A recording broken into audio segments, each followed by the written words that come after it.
Tatălui și al Fiului și al Sfântului. Amin.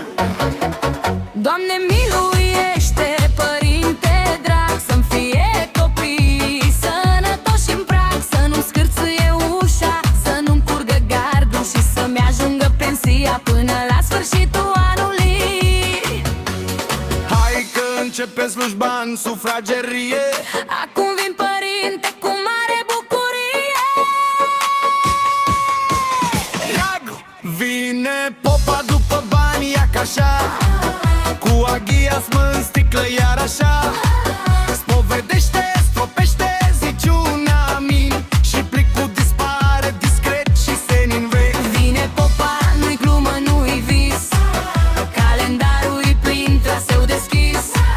Bobotează anul ritual urban, toată strada știe, popa-i pe plan.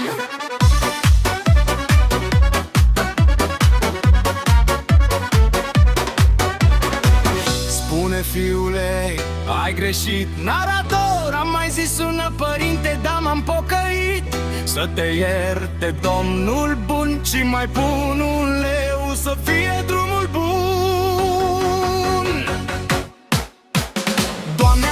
Doamne ajută să fie pește în casă multă și părintelui drum ușor, că mai are scări și un picior obositor.